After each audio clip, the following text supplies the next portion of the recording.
ভাইয়ের আমার লক্ষ্য করে শুনুন, আমাদের মাযহাবের ইমাম ইমামে আযম আবু হানিফা রাহমাতুল্লাহি আলাইহি রমজান মাসে তিনি 63টা কোরআনের খতম দিতেন। জোরে কোন সুবহানাল্লাহ। এ মুসলমান, মাযহাবের ইমাম ইমামে আযম আবু হানিফা রাহমাতুল্লাহি আলাইহি দিনের বেলা একটা কোরআনের খতম দিতেন, রাত্রের বেলা আরেকটা কোরআনের খতম দিতেন। এইভাবে 30 দুগানে 60। আর তারাবির নামাজের প্রথম রোজা থেকে প্রথম তারাবি থেকে 10 দিনের মাথায় আরেকটা কোরআনের খতম দিতেন। এইভাবে মাযহাবের ইমাম ইমামে আযম আবু হানিফা রাহমাতুল্লাহি আলাইহি প্রতি রমজানে তিনি 63টা কোরআনের খতম দিতেন। জোরে কোন সুবহানাল্লাহ। আমরা তো আজকে কপাল পুরা মুসলমান হয়ে গেছি। এত সময় সুযোগ থাকার পরও মাহে রমজানে আমরা আল্লাহর কোরআনের একটা খতম দিতে পারি না। এ মুসলমান, দীর্ঘ 11 মাস তো আমরা আল্লাহর কোরআন পড়ি না। আজকে মুসলমান এমন ডিজিটাল যুগে মুসলমান ডিজিটাল হয়ে গেছে। আমরা মুসলমানের সন্তানেরা আজকে 8টা 9টার আগে তাদের ঘুম হরে না। জোরে কোন ঠিক কি ঠিক না? বেঈমান কাফেররা ইহুদি খ্রিস্টানরা আজকে আমাদেরকে ব্যস্ত বানিয়ে ফেলেছে। আহারে, আগেরকার মানুষগুলো সময় পাইলে আল্লাহর কোরআন তেলাওয়াত করত, সময় পাইলে জিকির আজকার করত। জোরে কোন ঠিক কি ঠিক না? মান ইয়াহদিহিল্লাহু ফালা মুদিল্লা লাহু ওয়া মান ইউদ্লিলহু ফালা হাদিয়া লাহু ওয়া নাশহাদু আন লা ইলাহা ইল্লাল্লাহু ওয়াহদাহু লা শারীকা লাহু। أما بعد فقد قال الله تعالى في كلامه المجيد وفي فرقانه الحميد. أعوذ بالله من الشيطان الرجيم. بسم الله الرحمن الرحيم. الذين آتيناهم الكتاب يتلونه حق تلاوته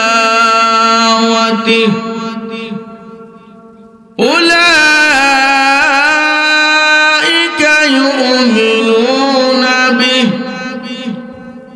ومن يكفر به فأولئك هم الخاسرون. وقال النبي صلى الله عليه وسلم إن الذي ليس في جوفه شيء من القرآن كالبيت الخرب. وقال النبي صلى الله عليه وسلم خيركم من تعلم القرآن وعلمه أو كما قال النبي عليه الصلاة والسلام صلى الله على سيدنا ومولانا محمد وعلى آله وأصحابه وسلم بلغ العلا بكماله كشف الدجى بجماله حسنت جميع خصاله صلوا عليه وآله শামপুর ও আনন্দপুর দারুস সালাম তাহফিজুল কুরআন ইসলামিয়া মাদ্রাসার উদ্যোগে 4 দিন ব্যাপী তাফসিরুল কুরআন মাহফিলের আজকের প্রথম দিনের পরম শ্রদ্ধাভাজন সভাপতি মুআজ্জাজ মুকাররম উলামায়ে কেরাম সম্মুখ প্রাণে সমবেত দিন দরদি মুসলমান ভাইরা,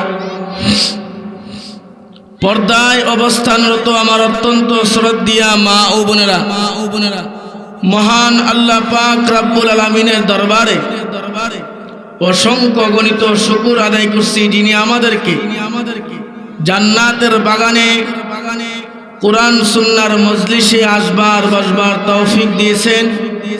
এই জন্য সবাই বলি আলহামদুলিল্লাহ। আমার ভাইয়েরা, বান্দা যদি আল্লাহ পাকের নিয়ামত পেয়ে নিয়ামতের শুকর আদায় করে, আমার মহান আল্লাহ বান্দাকে নিয়ামত বাড়ায়া দেয়। সুবহানাল্লাহ। এই জন্য আল্লাহ পাক কোরআনে বলেন,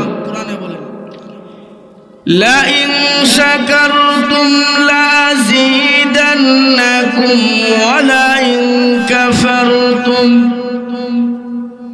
ইন্না আযাবি লাশাদীদ।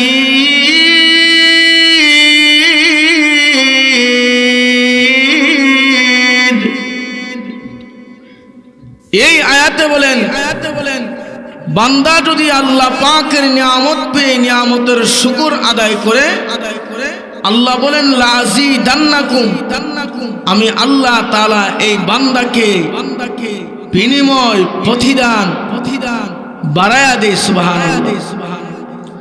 ওয়ালা ইন কাফারতুম, আর যদি বান্দা নিয়ামত পাওয়ার পরও নিয়ামতের শুকরিয়া আদায় না করে, আল্লাহ বলেন ইন্না আযাবি লাশাদীদ।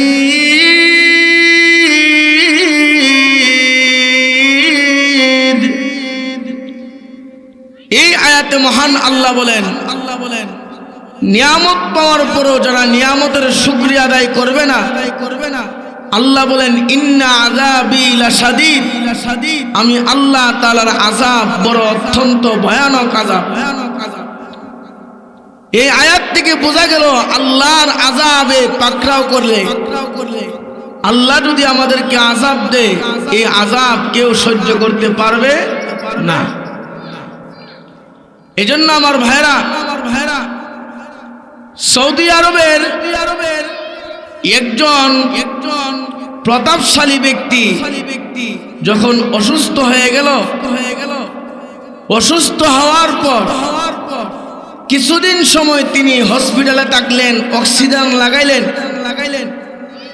কিছুদিন থাকার পরে মোটা অঙ্কের একটা অ্যামাউন্ট হাসপাতালের বিল আসছে।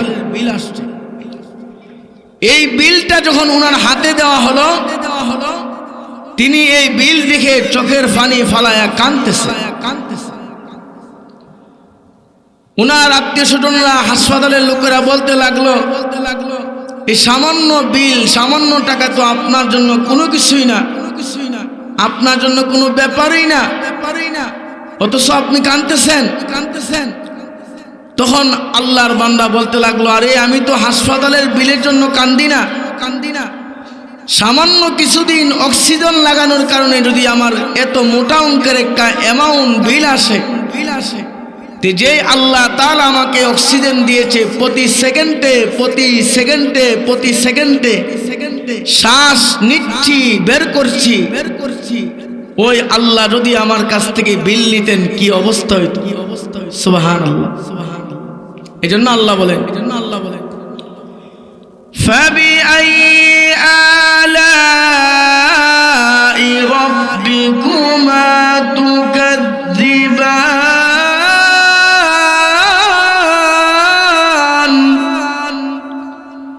এই আয়াতে মহান আল্লাহ বলেন, বান্দা আমি আল্লাহর দেওয়া নিয়ামত, কোন কোন নিয়ামত তুমি অস্বীকার করবা। বোঝা গেল আল্লাহর দেওয়া কোন নিয়ামত অস্বীকার করার সুযোগ আমাদের নাই। আরেক আয়াত আল্লাহ বলেন, ওয়া ইন তাউদ্দু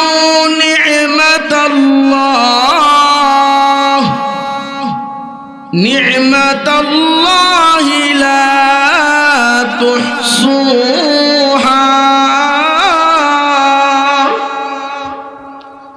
এই আয়াত আল্লাহ বলেন, আমি আল্লাহ যে নিয়ামত দিয়েছি এই নিয়ামত যদি তুমি গণনা করতে থাকো, লা তুহসুহা, নিয়ামত গণনা করে শেষ করতে পারবে না। সুবহানাল্লাহ।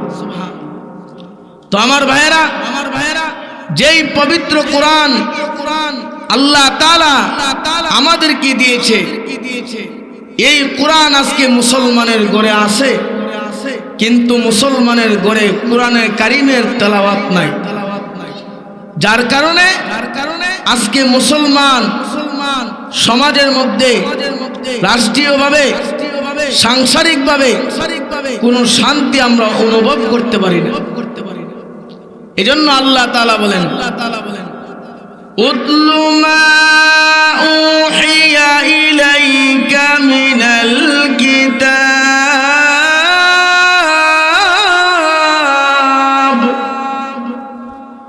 এই আয়াতে মহান আল্লাহ বলেন, হে নবী, আপনার কাছে জিব্রাইলের মাধ্যমে যেই কিতাব, যেই কালামুল্লাহ আমি আল্লাহ নাজিল করেছি, সেই কিতাব আপনি তেলাওয়াত করেন, উম্মতদেরকে শিক্ষা দেন। তো এটা কোরআনের মজলিস, কোরআনের মাহফিল, মাদ্রাসার মাহফিল। এই মাদ্রাসা থেকে প্রতি বছরে 4 জন, 5 জন, 7 জন, 10 জন ছাত্র আল্লাহর কোরআন মুখস্থ করে তারা শেষ দিন বুজুর্গানে দিনের হাত থেকে পাগড়ি পরিধান করে। একজন হাফিজের কোরআনের দাম কত?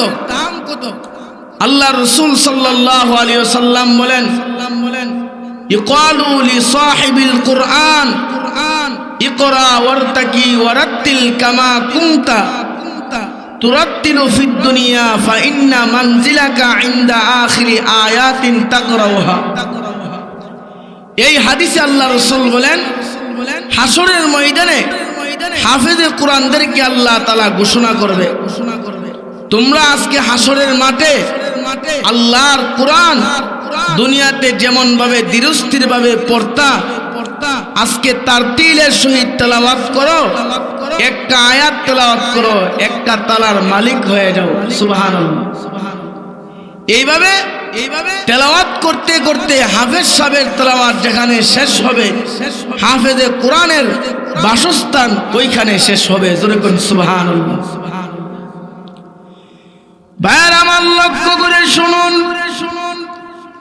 হে আমার মা বোনেরা, আজকে আমাদের ঘরে কোরআনে কারীম আছে, কিন্তু এই কোরআনে কারীমের কদর নাই, তেলাওয়াত নাই। কোরআনে কারীমের আমরা ইজ্জত করি না, কোরআনে কারীম তেলাওয়াত করি না। ওই যে দীর্ঘ 11 মাস আগে রমজান মাস যখন এসেছিল, সবাই আল্লাহর কোরআন তেলাওয়াত করছে, বাবা পড়ছে, মা পড়ছে, এমনকি ছেলে মেয়ে সবাই পড়ছে। কিন্তু রমজান মাস শেষ হয়ে যাওয়ার পরে মাত্র গোনা বাসা কয়েকটা করে আল্লাহর কোরআন তেলাওয়াত হয়, আর বাকি বেশিরভাগ করে আল্লাহর কোরআনের তেলাওয়াত হয় না। জোরে কোন ঠিক না বেঠিক? আমরা ছোট সময় দেখছি আমাদের মা চাচিরা ফজরের নামাজ পড়ে হাড়ি পাতিল গুলো দৌত করার আগে আল্লাহর কোরআনটা নিয়া যাই নামাজে বসে বারান্দায় বসে আল্লাহর কোরআনের সূরা ইয়াসিন তেলাওয়াত করছে কি করছেন? আগেরকার মা বোনেরা ছিল বড় আমলি, বড় আমলদার ছিল। মহিলারা রমজান মাসে 7টা 14টা 15টা কোরআনের খতম দিত। আর এখনকার মা বোনেরা পুরা রমজান মাসে একটা কোরআনের খতমও দিতে পারে না। জিজ্ঞাসা করলে বলে কাজ করতে করতে রমজান মাসের ইফতারি বানানোর কারণে সময় নেই। বলে কি বলে না? ভাইরা আমার লক্ষ্য করে শুনুন, আমাদের মাযহাবের ইমাম ইমামে আযম আবু হানিফা রাহমাতুল্লাহি আলাইহি রমজান মাসে তিনি 63টা কোরআনের খতম দিতেন। জোরে কোন সুবহানাল্লাহ।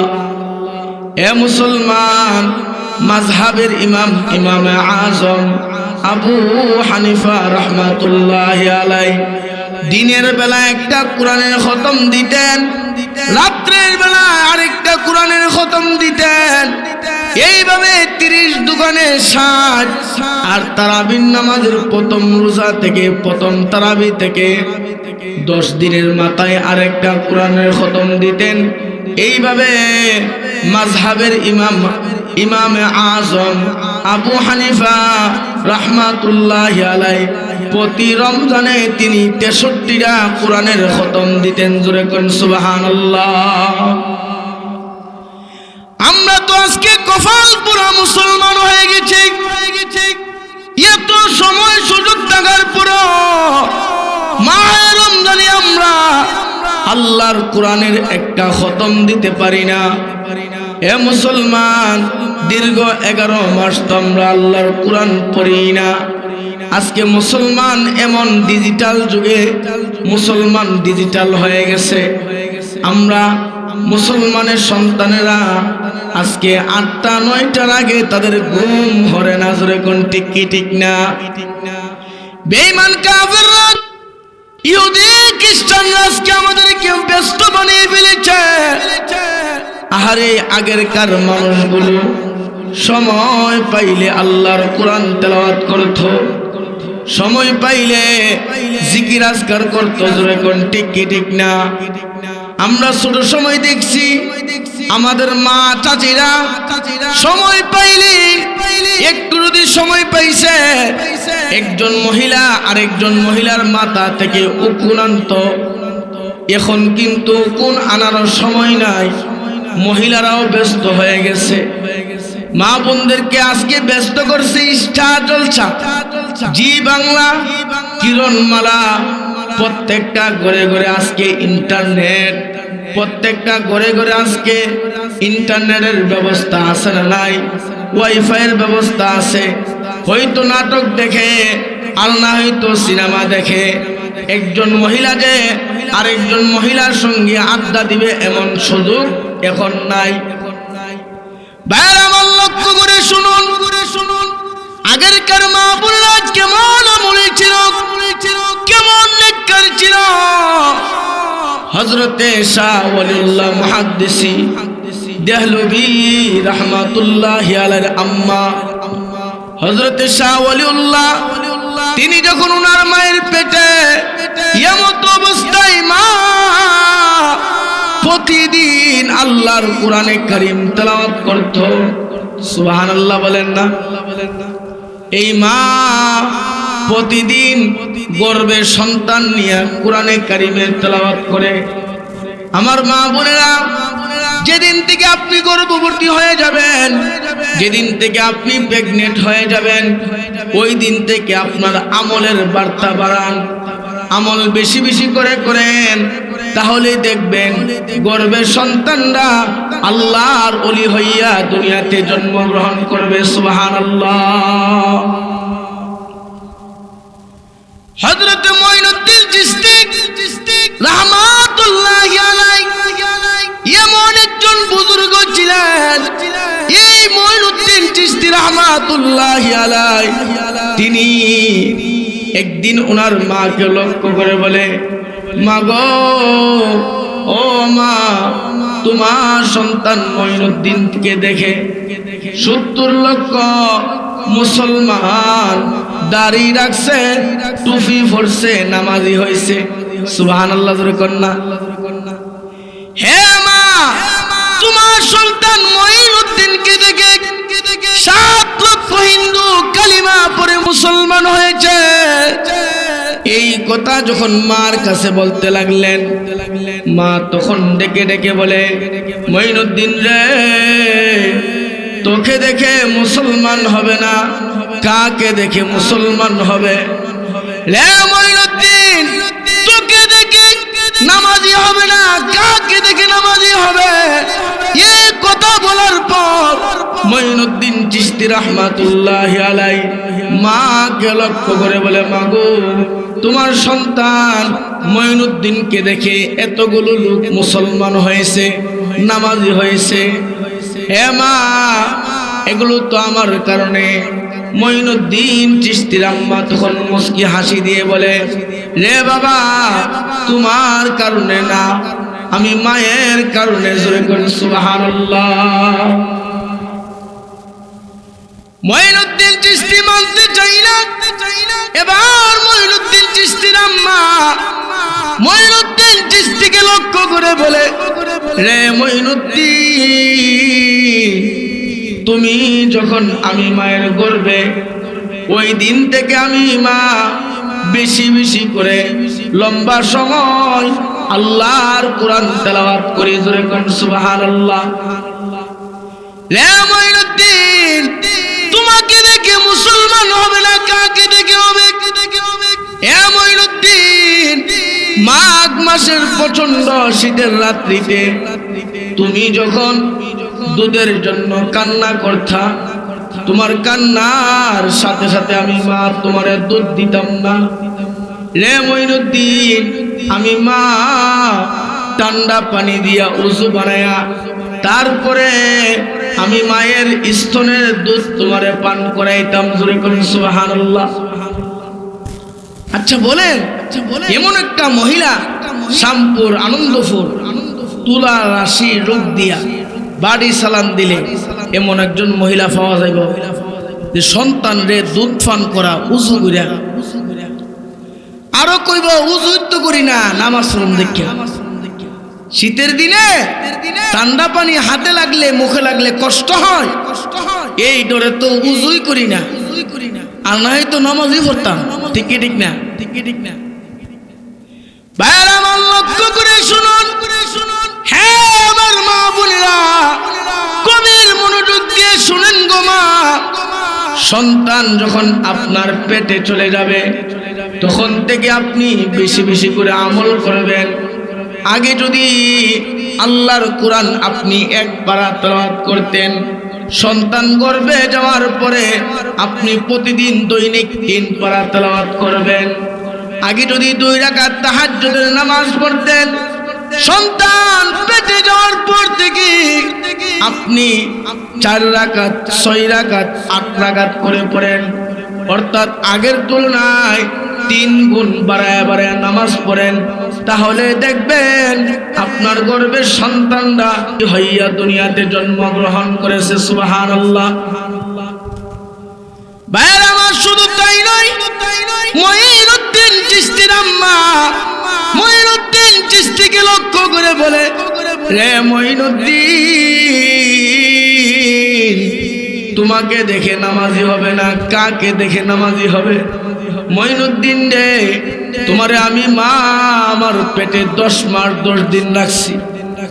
হে মঈনুদ্দিন, এই 10 মাস 10 দিনের ভিতরে আমি মা আমার যখন উযু ভেঙে যাইতো, সাথে সাথে উযু বানায়া আমি উযুর হালতে থাকতাম। জোরে কোন সুবহানাল্লাহ। ভাইরা আমার, বলতেছিলাম শাহুল্লাহ মুহাদ্দিসি দেহলভীর কথা। এই মুহাদ্দিসি দেহলভী রাহমাতুল্লাহি আলাইহি তিনি যখন উনার মায়ের গর্ভে এমত অবস্থায় মা মসজিদ মা ঘরের ভিতরে তাহাজ্জুদের নামাজ পড়ে। শাহ ওলিউল্লাহ মুহাদ্দিসির আব্বা শাহ আব্দুর রহিম মুহাদ্দিসি দেহলভী রাহমাতুল্লাহি আলাইহি তিনি মসজিদে যায় তাহাজ্জুদের নামাজ পড়ে।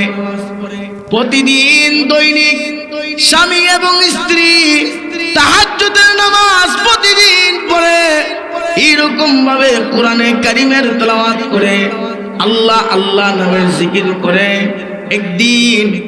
একদিন মঈনুদ্দিন চিশতির আম্মা আল্লাহর দরবারে হাত উঠায়া বলতে লাগলেন, প্রভু গো, আমার গর্ভের সন্তানটারে তুমি ওলি বানায়া দাও। যখন সুবহানাল্লাহ মা তাকায় দেখে এই মঈনুদ্দিন শাহ ওলিউল্লাহ মুহাদ্দিসি দেহলভী রাহমাতুল্লাহি আলাইহি আম্মা যখন এইভাবে দুইটা হাত উঠায়া আল্লাহর আদালতে দোয়া করতে লাগলেন, মা তাকায় দেখে এই হাতের মধ্যে ছোট্ট ছোট্ট দুইটা হাত মুনাজাতের মধ্যে শামিল হয়েছে। যখন সুবহানাল্লাহ এই ছোট্ট ছোট্ট দুইটা হাত দেখে শাহ ওলিউল্লাহ মুহাদ্দিসির আম্মা ঘাবড়ে গেলেন, মনক্ষুণ্ণ হয়ে গেলেন, মনটা খারাপ করে ফেললেন। কি দেখলেন, কি দেখলেন? আল্লাহু আকবার। মুনাজাত সমাপ্ত করিয়া শাহ ওলিউল্লাহ মুহাদ্দিসি দেহলভীর আম্মা চিন্তিত পেরেশান অবস্থায় আছে। আল্লাহু আকবার। কিছুক্ষণ পরে মসজিদের মিনার থেকে ফজরের আযান দিয়ে দিল। ফজরের আযান দেওয়ার পরে এবার হযরতে শাহ ওলিউল্লাহ মুহাদ্দিসির আম্মা চিন্তিত পেরেশান। এমন সময় স্বামী আব্দুর রহিম মুহাদ্দিসি দেহলভী রাহমাতুল্লাহি আলাইহি স্ত্রীর চারদিকে তাকিয়ে বলতে লাগলো, বিবি গো, আজকে তোমার মনটা বেজার দেখা যা, তোমার মনটা মলিন দেখা যা।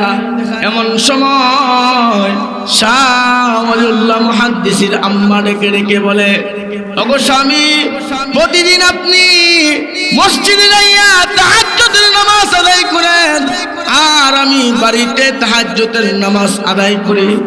ওগো স্বামী, আজকে অন্য দিনের তুলনায় একটু ব্যতিক্রম একটা ঘটনা আমি দেখতে পাইলাম।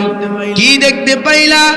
এমন সময় শাহ ওলিউল্লাহ মুহাদ্দিসির আম্মা স্বামীকে লক্ষ্য করে বলে, আমি যখন আজকে হাত উঠাইলাম, আমি তাকায় দেখি ছোট্ট ছোট্ট দুইটা হাত মুনাজাতে শামিল হয়ে গেছে।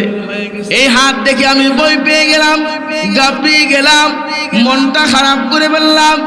এমন সময় স্বামী আব্দুর রহিম মুহাদ্দিসি দেহলভী রাহমাতুল্লাহি আলাইহি ডেকে ডেকে বলে, বিবি রে, ভয়ের কোনো কারণ নাই, চিন্তার কোনো কারণ নাই।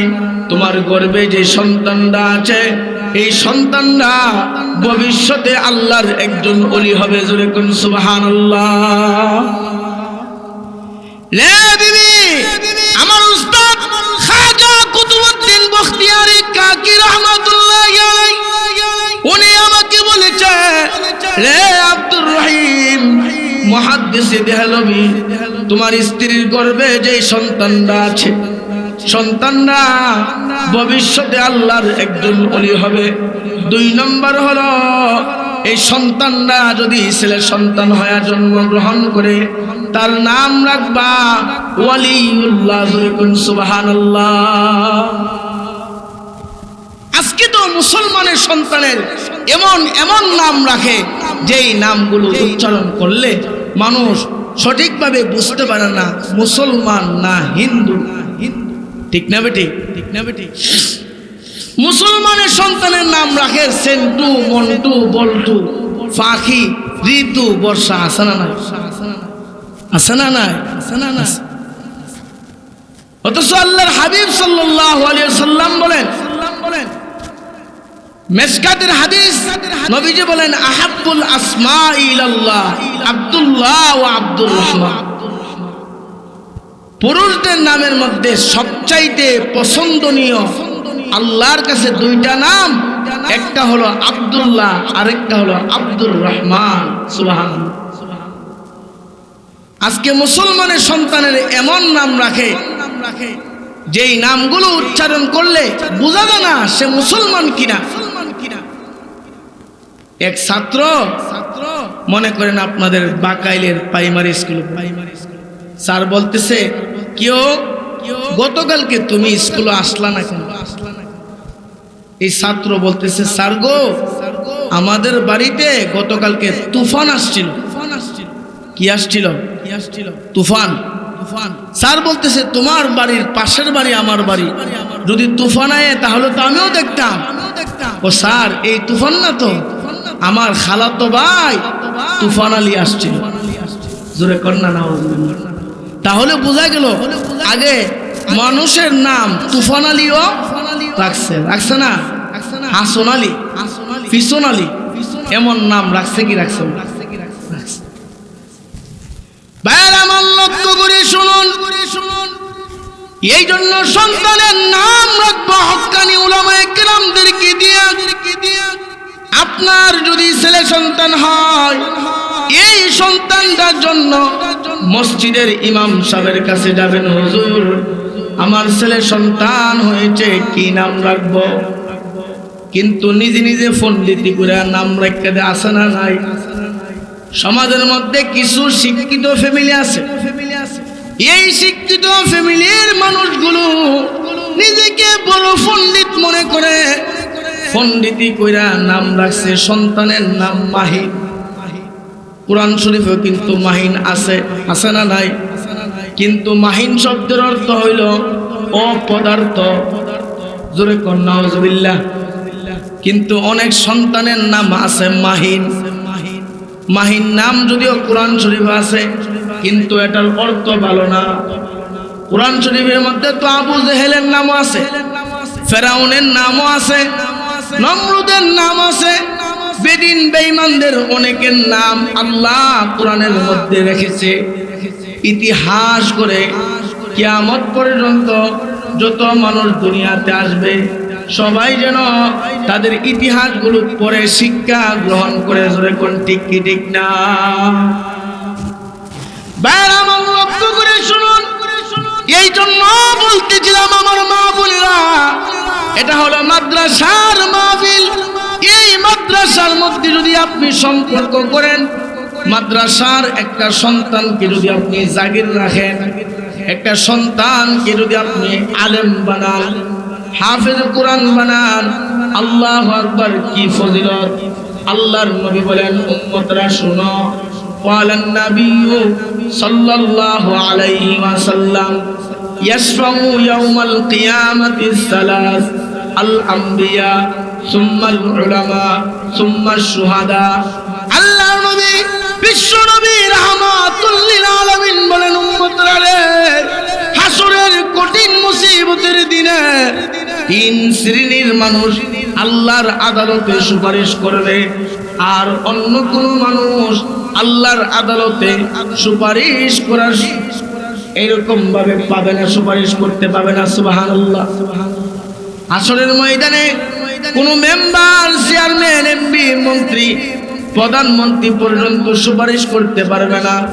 কিন্তু নবীজি হাদিসের মধ্যে বলেন তিন শ্রেণীর মানুষ আল্লাহর আদালতে যখন সুপারিশ করবে আল্লাহ তাআলা তাদের সুপারিশগুলো গ্রহণ করবে, মঞ্জুর করবে। সুবহানাল্লাহ। এর মধ্যে এক নম্বর হলো আল আম্বিয়া। সমস্ত নবী রাসূলগণ যার যার কওমের জন্য, যার যার গোত্রের জন্য, এলাকার জন্য সুপারিশ করবে। সুবহানাল্লাহ। দুই নম্বর সুম্মাল উলামা, উলামায়ে কেরাম, হাফেজে কোরআন, আলেমে কোরআন। হাসরের ময়দানে আল্লাহ তাআলা তাদেরকে সুপারিশ করার একটা অধিকার দিবে, যেই সুপারিশ করার অধিকার কোনো মেম্বার, চেয়ারম্যান, এমপি, মন্ত্রীকে দিবে না। হাসরের ময়দানে আল্লাহ তাআলা এই হাফেজে কোরআন, আলেমে কোরআনকে দিবেন। সুবহানাল্লাহ। হাদিসের কিতাবের মধ্যে আসছে যে একজন হাফেজে কোরআন এমন 10 জন ব্যক্তির জন্য সুপারিশ করতে পারবে যেই 10 জন ব্যক্তির উপর জাহান্নামের আগুন ওয়াজিব হয়ে গেছে। হাফেজে কোরআন যদি সুপারিশ করে আল্লাহ তাআলা এই 10 জন জাহান্নামী ব্যক্তিকে জান্নাতে বসায় দেন। সুবহানাল্লাহ। তাহলে আমাদের এই মাদ্রাসা প্রতি আমাদের খেয়াল করা দরকার আছে না নাই? মাদ্রাসাটাকে সর্ব অবস্থায় নেক নজর দিয়া মাদ্রাসার একটা ছাত্ররে জাগির খাওয়ায়া একটা ছেলেরে মহাব্বত কইরা আপনি যদি মহাব্বত করতে পারেন, আর এই ছেলেটা যদি হাফিজ কোরআন হয়, হ্যাঁ আলেমে কোরআন হয়, মাথার মধ্যে পাগড়ি বাঁধে, এইরকম ভাবে একটা সময় দেখা যাবে হাসরের ময়দানে এই হাফিজ কোরআন আলেমে কোরআন আপনার জন্য আল্লাহর আদালতে সুপারিশ করবে। সুবহানাল্লাহ। হাফিজ কোরআন বলবে, আল্লাহ উমুকের ঘরে খানা খায়া আমি 30 পারা কোরআন সিনার মধ্যে ঢুকাইছি। আমরা এখনো যে কোনো জায়গায় যাই, যেই বাড়িতে খানা খায়া আলেম হইছি, তাদের কথা সবসময় মনে পড়ে, তাদের জন্য দোয়া করি, এখনো করি, সামনে করব। কেন করব? কারণ ওনারা মহাব্বত করে খাওয়াইছে, মহাব্বত করছে, নিজের সন্তানের মতো আদর করছে। এখনো ওনাদের বাড়িতে যাই, তাদের জন্য কিছু নিয়ে যাই, তাদের জন্য দোয়া করি।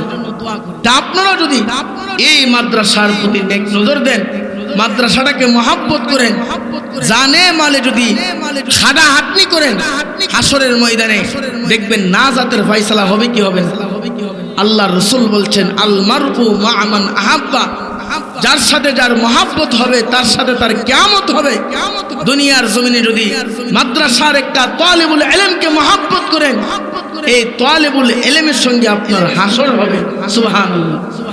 কিতাবের মধ্যে এমন ঘটনা আছে যে আলেমদেরকে মহাব্বত কইরা, মাদ্রাসার তালিবুল ইলমদেরকে মহাব্বত কইরা গাঞ্জাহুর পর্যন্ত বেহেশতে গেছে। সুবহানাল্লাহ। ভারতবর্ষে একজন মদখুর ছিল। এখন তো পল্লী বিদ্যুৎ আছে, অবদা আছে, বিভিন্ন বিদ্যুৎ আছে। 30-40 বছর আগে কি বিদ্যুৎ ছিল? ছিল বিদ্যুৎ। আমরা ছোট সময় এই নদীর এই পার থেকে বাজারে গেছি, কেরাসিন আনতাম। অনেক সময় কুফির মধ্যে কেরাসিন ছিল, অনেক সময় ছিল না। যেদিন কেরাসিন নাই কুছে মা কুছে তাড়াতাড়ি খাইলাও, কোন সময় কুফি নিবা জানা। ঠিক কি ঠিক না? তো এই ভারতবর্ষের নওজোয়ান যুবক আল্লাহর কোরআন পড়তেছে, হঠাৎ করে তার হারিকেল কুফিটা নিবা গেছে। রাত্রিবেলা সে কাঁদতেছে, তার কান্নার আওয়াজে এলাকার আরো কিছু ঘরের মানুষ তার ঘরে গিয়া জমা হয়ে বলতেছে, নওজোয়ান ভাই তুমি কেন কাঁদতেছো? ও দেখেন না আমি কাঁদতেছি, আমার হারিকেলের তৈল শেষ হয়ে গেছে, এই জন্য কাঁদতেছি। সুবহানাল্লাহ। এই এলাকার একটা মদকুর ছিল, খারাপ ছিল। এই মদকুরটা তার কাছে গিয়ে বলতেছে, ভাই আমার জীবনে কত টাকা পয়সা আমি মদ খায়া নষ্ট করছি হিসাব নাই, আমার জীবনে কত টাকা পয়সা আমি অপাদে খারাপ লাইনে নষ্ট করছি হিসাব নাই। আজকে থেকে আমি ওয়াদা করলাম যতদিন দুনিয়াতে জীবিত থাকবো তোমারে কোরআন পড়ার জন্য কেরাসিনের তেলের ব্যবস্থা করবো। সুবহানাল্লাহ। এই কথা বলিয়া পাশের দোকানে গেছে, মনে করেন বাকাইল বাজারে গেছে, গিয়া বলতেছে, ভাই তোমার দোকানে কি কেরাসিন আছে? বলে হ্যাঁ, আমার 1 লিটার কেরাসিন দো। এই 1 লিটার কেরাসিন নিয়া ওই নওজোয়ান যুবকের বাড়িতে গেছে, গিয়া বলছে এই কেরাসিনটা রাখো, এই কেরাসিনটা দিয়া হারিকেল দৌড়াইয়া তুমি আল্লাহর কোরআন তেলাওয়াত করো। জোরে করেন সুবহানাল্লাহ। আল্লাহর কুদরত বোঝা যায় না। এই রাত্রিতেই মদখুর ব্যক্তিরা দুনিয়া থেকে বিদায় হয়েছে। সুবহানাল্লাহ। ভাইরা আমার লক্ষ্য করে শুনুন, ওই ভারতবর্ষের মদখুর ব্যক্তিরা যখন দুনিয়ার জমিন থেকে বিদায় হয়ে গেছে, বিদায় হয়ে যাওয়ার পরে এলাকার মানুষ এখন খুশি আনন্দ করতেছে আর বলতেছে, আমাদের সমাজের আমাদের এলাকার পাপিষ্ঠ মানুষটা মারা গেছে, আমরা তারকে গোসল করাবো না, জানাজার নামাজও পড়াবো না, এমনকি কবরও দিব না। এলাকার সকল মানুষ মিলে তার লাশটাকে জঙ্গলের মধ্যে ফেলে দিছে। জোরে কর নাউজুবিল্লাহ। ভারতবর্ষের 3 জন আবেদকে আল্লাহ তাআলা স্বপ্নে দেখা বলতেছে, রে আবেদের গোষ্ঠীরা, এখনো পর্যন্ত তোমরা বেখবর হইয়া পড়ে আসো, অমুক এলাকার মধ্যে যাও, অমুক জঙ্গলে যাও, গিয়ে দেখবা আমার একজন প্রিয় বান্দা আজকে 3 দিন আগে দুনিয়ার জমিন থেকে বিদায় হয়ে গেছে। তার লাশটা এখনো পর্যন্ত কেউ গোসল করাইলো না, কাফনের ব্যবস্থা করলো না, জানাজার ব্যবস্থা করলো না। অথচ এলাকার সমস্ত মানুষগুলো ঘৃণা করে তাড়াইয়া দিছে, এমনকি ঘৃণা করে তার লাশটা জঙ্গলে ফেলে দিয়েছে। তোমরা 3 জন যাইয়া তারে গোসল করাইবা, কাফনের কাপড় পরিধান করাইবা, জানাজার নামাজ পড়াইয়া তারে কবর দিবা। জোরে কোন সুবহানাল্লাহ, আল্লাহু আকবার। এই 3 জন আবেদ আল্লাহর পক্ষ থেকে ইলহামের মাধ্যমে খবর পাইয়া অমুক এলাকার অমুক জঙ্গলে আসলেন। আসিয়া লাশটাকে উঠায়া গোসল করায়া কাফনের কাপড় পরায়া জানাজার নামাজ পড়ার জন্য যখন নিছে, এমতো অবস্থায় দেখবেন প্রত্যেকটা এলাকার মধ্যে বলতে থাকে এই লোকটা কেমন ছিল, কেমন ছিল, কেমন ছিল, এমন বলে কি বলে না। কিন্তু যখন বলল সবাই বলতে লাগলো খারাপ ছিল। এমন সময় যেই নওজোয়ান যুবকটারে কেরোসিন তেল দিয়া কোরআন পড়ার ব্যবস্থা করে দিয়েছিল, এই নওজোয়ান যুবকটা বিনাইয়া বিনাইয়া কান্দে, আর চোখের পানি ফেলে কান্দে, আর ডেকে ডেকে বলে এই এলাকাবাসী তোমাদের চোখের দৃষ্টিতে লোকটা খারাপ, তোমাদের চোখের দৃষ্টিতে লোকটা মদখোর, তোমাদের চোখের দৃষ্টিতে লোকটা খারাপ। কিন্তু শোনো, আজকে 3 দিন আগে এই লোকটা যখন দুনিয়ার জমিন থেকে বিদায় হয়ে গেছে, বিদায় হওয়ার আগে আমাকে এই লোকটা কোরআন পড়ার জন্য কেরোসিনের ব্যবস্থা করেছে। দুরকম সুবহানাল্লাহ। শুধু কেরোসিনের ব্যবস্থা করেছে তা নয়, এই নওজোয়ান যুবক মদখোর মানুষটা যখন দুনিয়ার জমিন থেকে বিদায় হয়ে গেছে, বিদায় হয়ে যাওয়ার পর আমি যখন রাত্রের বেলা ঘুমাইলাম, আমি তাকায় দেখি আমার ওই মদখোর ভাইটা আল্লাহর নবীর সঙ্গে জান্নাতের ভিতরে প্রবেশ করছে। সুবহানাল্লাহ। শুধু তাই নয়, ওই যে 3 জন আবেদ আসছিল লোকটারে গোসল করে কাফনের কাপড় পরে জানাজার নামাজ পড়ানোর জন্য, 3 জন আবেদ কান্না করতে করতে বলতে লাগলো যদিও তোমাদের চোখের দৃষ্টিতে খারাপ, খারাপ বললা তোমরা তারে ঘৃণা কইরা জঙ্গলে ফেলে দিছ, তারে গোসল করাও নাই, কাফনের কাপড়ও পরাও নাই, জানাজার নামাজের ব্যবস্থা করো নাই। কিন্তু আমরা 3 জন আবেদকে আল্লাহ তাআলা ইলহামের মাধ্যমে স্বপ্নে যুগে আল্লাহ তাআলা জানায়া দিয়েছে আমরা 3 জন যেন তারে জঙ্গল থেকে উঠায়া গোসল করায়া কাফন দাফনের ব্যবস্থা করিয়া জানাজার নামাজ দিয়া যেন আমরা তারে কবরস্থ করে। সুবহানাল্লাহ। এই জন্য আমার ভাইরা, এই কোরআনের সঙ্গে যদি সম্পর্ক হয়, হাসরের ময়দানে আল্লাহ তাআলা আপনাকে নাজাতের ওসিলা বানাবে। হাফেজে কোরআন যখন রাস্তা দিয়ে হাঁটবে, দোকানে আসবে, তার 1 কাপ চা খাওয়াবেন, 1 টা আপেল দিবেন, একটু নাস্তা করাবেন, আর বলবেন হুজুর আমার জন্য দোয়া কইরো। আমার ভাইয়েরা রে, মাদ্রাসার তালিবুল ইলমরা যখন লেখাপড়া করে তাদের জন্য আল্লাহর নূরের তৈরি ফেরেশতারা দোয়া করতে থাকে। সুবহানাল্লাহ। এমন কি নদীর মাছ পর্যন্ত মাদ্রাসার একটা তালিবুল ইলমের জন্য আল্লাহর আদালতে দোয়া করতে থাকে আর বলতে থাকে প্রভু গো, তারে দ্বীনে ইসলামের জন্য কবুল করে নাও। হুজুর কোন সুবহানাল্লাহ। এই জন্য এই ঘটনাটা প্রমাণ করে যে সাধারণ একটা মজকুর সারাটা জীবন পাপাচার করতে করতে, পাপ করতে করতে একজন কোরআনওয়ালাকে কোরআন পড়ার ব্যবস্থা করে দেওয়ার কারণে লোকটা জান্নাতি হয়ে গেছে। আমরা যদি কোরআনওয়ালাকে মহাব্বত করি, একটা ছাত্রের জাগির খাওয়াই, একটা ছাত্রের গরিব ছাত্র একটা পাঞ্জাবি বানাই দিলাম, একটা কোরআন শরীফ দিলাম, একটা রিয়াল বানাই দিলাম, মহাব্বত করি, হাসরের ময়দানে নাজাতের ওসিলা হইতে পারে কি পারে না? আল্লাহ তাআলা আমাদের সবাইকে এই কোরআনের আলোচনার উপর যা কিছু বললাম আমাদের সবাইকে আমল করার তৌফিক দান করুন। বলেন আমিন। ওয়া আখিরি দাওয়ানা আনিল হামদুলিল্লাহি রাব্বিল আলামিন।